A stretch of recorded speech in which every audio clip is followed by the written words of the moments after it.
Matt, bro, you're on mute, bro. Oh, I thought you were trying to Ben still. You're talking to me? No, big guy talking to you. What's up, everybody? Shaniqua Nilles here from Friends of Spike. Today we have a really cool interview for you. I was able to talk with Ben Gregg and Matt Lang from the men's basketball program. We discussed everything from why they love being a Gonzaga student athlete, why they love you, Zag Nation, and also we did a fun little segment called Most Likely To, which highlights their teammates' quirky personalities. Stay tuned. You're not going to want to miss this one. Sorry about that. So you're okay. So Ben, I'll kind of start with you because you had a stellar high school career, right? And you, after your junior season, you were the Oregon Gatorade Player of the Year, and then you early and you decided to come to Gonzaga. So can you just tell me a little bit about that decision and about your journey as a Zag so far? Yeah, so my senior year, COVID, we were my junior year it shut down our state tournament, so we wasn't able to do that my junior year. And then, I mean, as you know, COVID kind of just kept creeping along into my senior year. So we weren't going to have a high school basketball season as it was. So the coaching staff called me and just to see if I was interested in coming up early, just because it was a free year because of COVID. So didn't use any eligibility. And me and my family thought that was the best option for me as a player, just to grow up a little bit, leave the house a little earlier than expected, and join the number one team in the country. So not really a better option than doing that, just sitting on my couch and not playing any basketball. So definitely worked out great. Yeah. And then you had that whole COVID experience as well, but you were kind of already at Gonzaga. But before the pandemic hit, you've been a part of some pretty legendary men Gonzaga. And as a guard, you've been able to play against the likes of Andrew Nembhard and, Roger Bolton and Jalen Suggs and stuff like that. So who out of the guards that you've kind of been around have left their mark on you the most? Like, is there bits and pieces from their game that you try to implement in your own?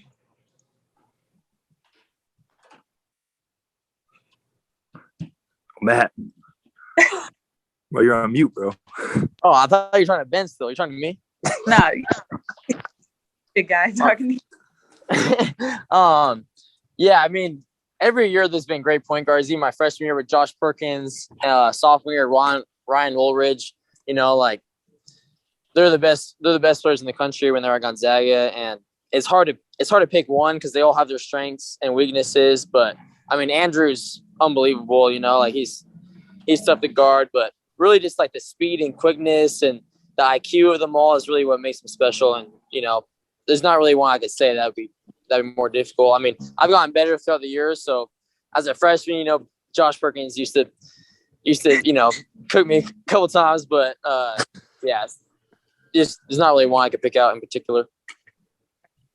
And then you both are from Oregon, right? And Clackamas, and then Matt from Portland, and then you guys found yourselves kind of in your own neck of the woods for the first and second rounds. Was that a cool experience to be able to go back to your home state in front of home fans? Were you able to hang out with family a bit, see some, mates and whatnot? What was that for you guys? Yeah, it was super cool. I mean, I had a whole bunch of family that was there. They were able to get a little suite and invite a bunch of people. And then, yeah, I was able to see my family, my sister, my parents. They came to all the games. They came to the games in San Francisco too, so I could see them there too. But it was great to see them. What about you, Ben? Yeah, no, it was awesome. All my family was able to come out. The coolest thing for me was just looking out in the crowd and just seeing familiar faces that I didn't give them tickets or anything, but I just saw them, from growing up and all that. So that was pretty cool to see everybody there. It's I didn't hook up, but I'm glad that they were there. Yeah, no, for sure. And speaking of Zag Nation, just how well they travel. I mean, I played at GU as well, and it was always really cool to be the LMU and Pepperdine, and you see more red, white, and blue in the stands than the home team has. So especially in the tournament and whatnot, if you had one word to kind of describe Zag Nation and this fan base, what word would you choose? I'd probably just say community. The whole Zag community is great. Portland, San Francisco, the whole West Coast, really, there's just Zag fans everywhere, So, and they they're great fans. They stick with you no matter what. So it's really a community that we're a part of. No, I just say the love that they show us. Even like you said, even on the road, traveling to all of our games, like when they introduce our playing the Gonzaga Bulldogs, the arena gets a lot louder than with the home team when they announce their team, which is unbelievable. And like just walking around, like going out to eat and stuff like that, people are just coming up to you, just like saying that they're proud of us and all that stuff. It means a lot, and I mean the love they show us is awesome. I think one thing that kind of sets us apart is from the second it's announced that you've committed to Gonzaga, the community does just embrace you from day. So kind of heard a little bit about your situation, Ben, and kind of the pandemic and whatnot, but why did you both choose Gonzaga? I mean, you both were talented basketball players in high school and everything. And so what made you decide to commit to the Bulldogs? For me personally, I actually was born in Spokane, and my dad coached high school basketball there for a long time, so I was really familiar with the area, and all my relatives still live in Spokane too. So just being able to be close to family, and I grew up a Zag fan, so for me it was always my dream school.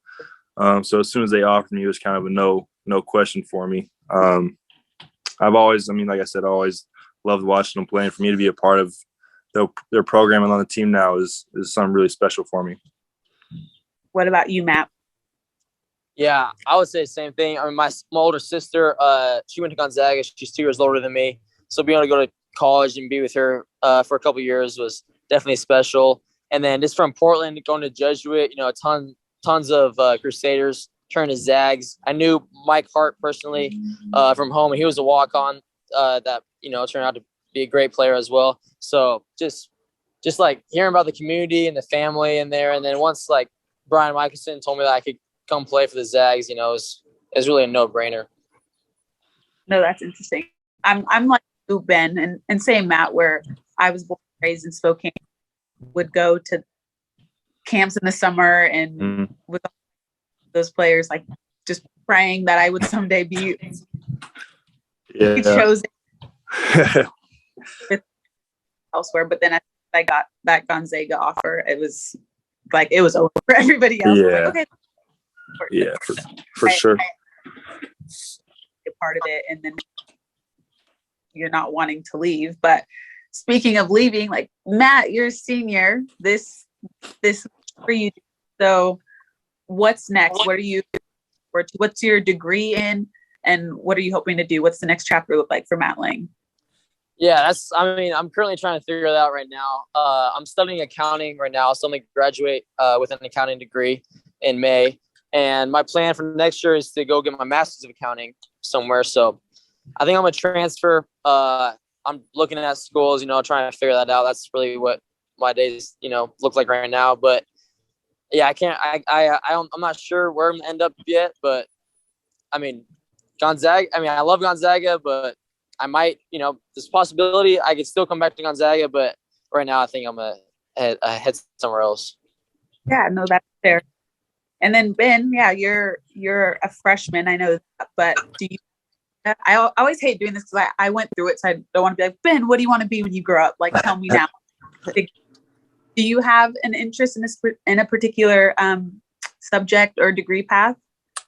No, I don't have a certain career path in mind.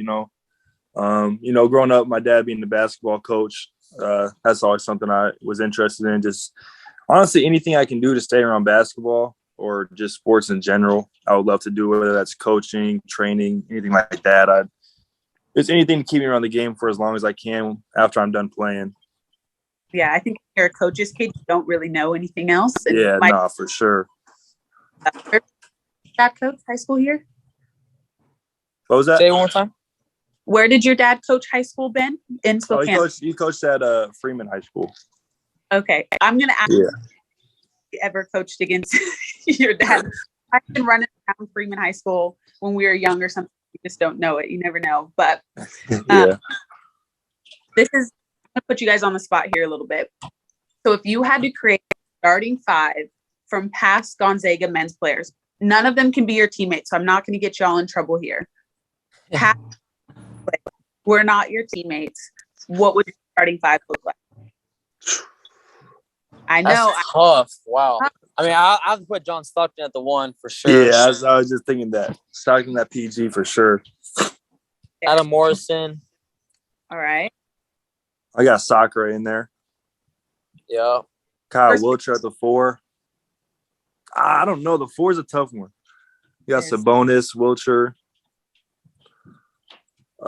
Shoot. I don't know. Dan Dickhouse probably in there. There's so many good players. That's hard. That's a hard question. That's a tough question. Limit it by saying no teammates, because I was like, man, I don't want them to get dragged once this goes live. Yeah, no, I was about to say Matt at PG. For Matt, it's like set some things on fire and be out. But like Ben, you probably have to play against some of them. So yeah. Nah, for sure. That's a tough question. I don't know. There's so many great players that have been here. You know, Rui and BC and Brandon Clark from my freshman year. I mean, those dudes are unbelievable. But yeah, I don't know. It's a tough question. That is. I don't know. Maybe I'm a bit older, so maybe for that 4 spot, you could go like Austin Day, Mm-hmm. Yeah, Elias Harris, maybe. definitely. Yeah, but I guess that's great about Zag basketball. There's so many good ones. Even though you haven't played with the ones I was asking for, it's like you can't choose. You can't choose. But right now, the ones that you got rocking with you now, what are some things that the team likes to do together off the court or during the off season, just to like chill? Y'all are spending time. You have a free day. There's no weights. There's no conditioning. Y'all just have a day to yourself. What's the team up to? Keep it PG. Yeah. I don't know. Matt has his own house. He's the only one that has a house, so we're over there quite a bit. Just either that's watching games or playing video games or just hanging out in his backyard. We're always at his house. I don't know. Yeah. Video games, you know, a lot of dudes like video games. And just hanging out, just doing whatever college kids do, you know, just try to enjoy our experience here. Yeah. That's fair enough. Going back to some on-court now. Ben, your freshman year, you have been playing against the likes of Chet Holmgren, Drew Timme, Anton Watson. What have you learned playing with them, but also against them in practice every day? Yeah, no, this year was mainly playing against them in practice. But I mean, I've learned so much over the last year and a half now, just from Drew, just the way he plays. I try and just study, like when I'm out, just watching how he moves and all his footwork is unbelievable. And just their mature approach to the game. You know, they're always in the gym working out, trying to get better. They're definitely motivated guys trying to get to the next level, especially Chet. That's one thing I really like. I can take from Chet is just his work ethic is unbelievable. He's always in the gym, and he never posts about it or anything. He's just quietly getting it done, which is my favorite part about that. All great in their own unique ways, and you know, being able to play with them and against them has really helped my game a lot. I love that. And Matt, you've been around this coaching staff longer than Ben, so I'll shoot this your way. What's something about this coaching staff that you wish more people knew, or something about this coaching staff that you wish they were recognized for more often? Yeah, that's a good question. I would just say they have great trust in all their players. You know, they've always have since I've been a freshman, and just like the relationship that we build like with all the coaches, like really means something to the players and to the coaches. And like, we can just get along as, you know, family without, it's not as much of like a, you know, disciplinary role, or, you know, they're not like, you know, they're not cussing out all the time, but just like the relationship that we can build with them, and like they're personable guys, you know, like we're friends with them all, and just like that style of coaching, I think is really what makes like our program special, and like builds it up over the years, and like how the players treat each other, the coaches, and like the new recruits we have coming on. It's really something special. Yeah, that family.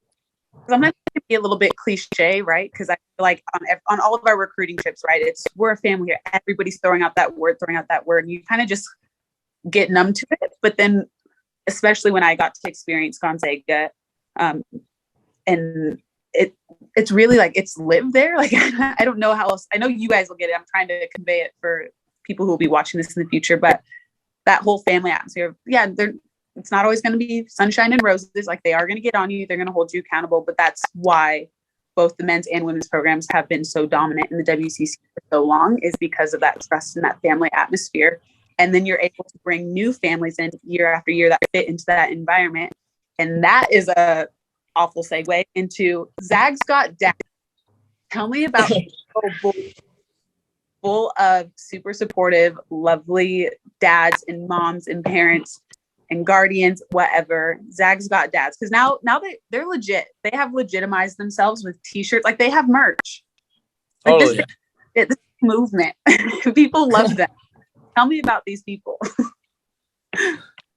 Yeah, I think all the dads and moms got together in Portland. I think they were having a good time doing whatever they were doing. But yeah, I think it was Anton's dad. That's what my dad told me, that he said that Zag's Got Dads because I mean they all played college basketball apparently.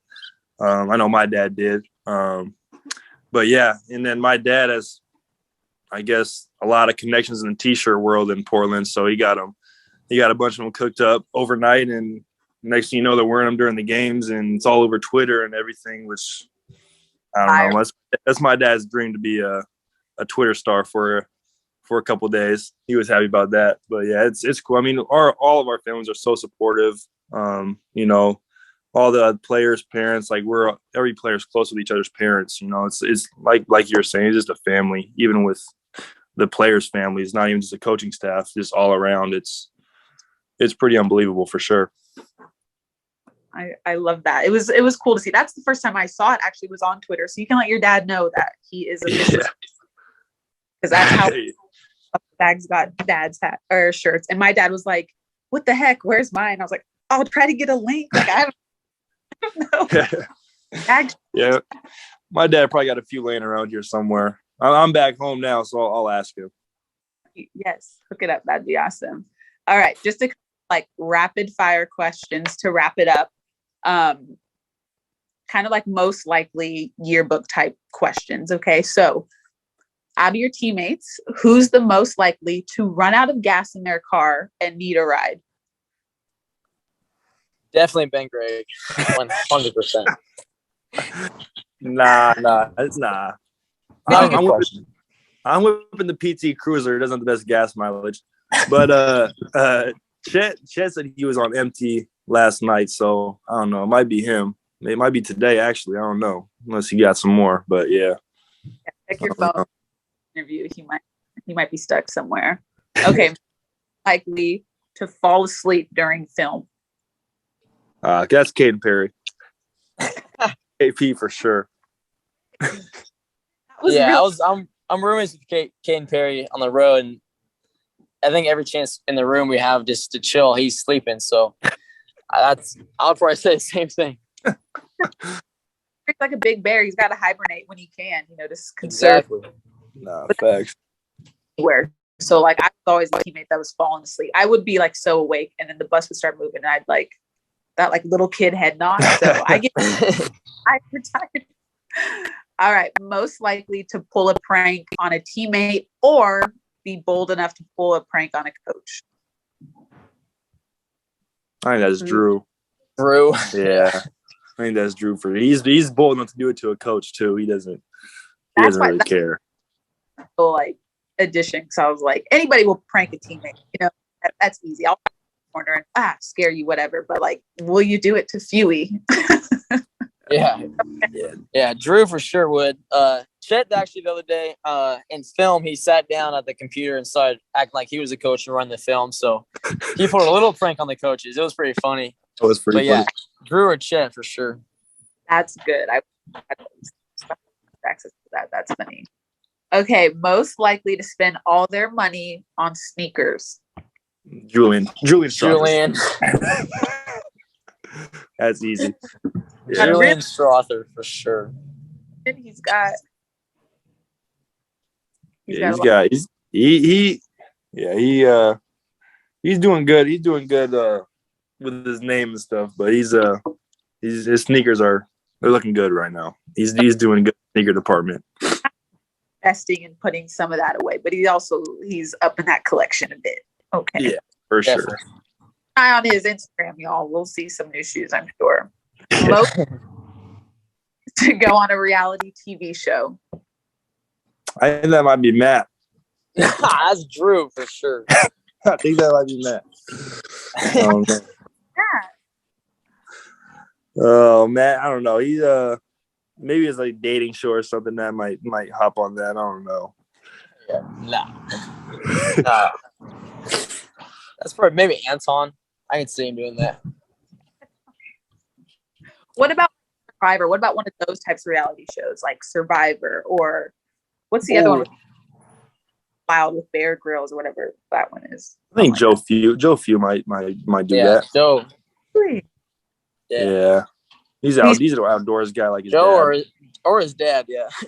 Yeah, Fewey's just gonna lead the charge. Yeah. All right. So that was kind of the end of that segment. Season ended. It's always hard when it does.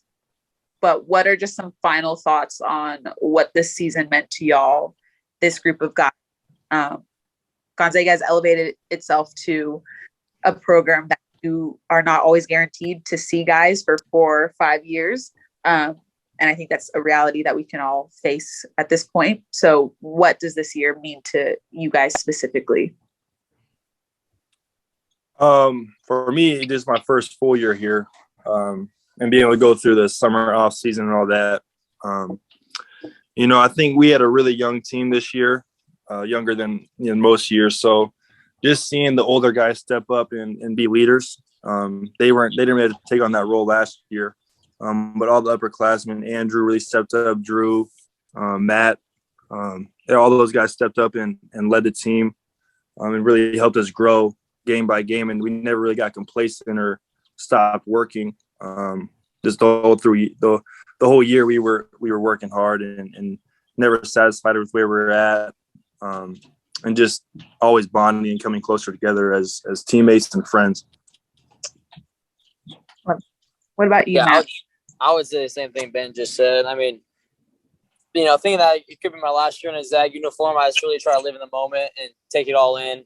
And this team this year was great. Every team is great since I've been here, but it was a young team. A lot of dudes were funny. We always were having a good time. No matter what we were doing, practice, we're just grinding and out. But we always had a smile on our face and having a good time. So I would just cherish the memories I've made, and it was a good year.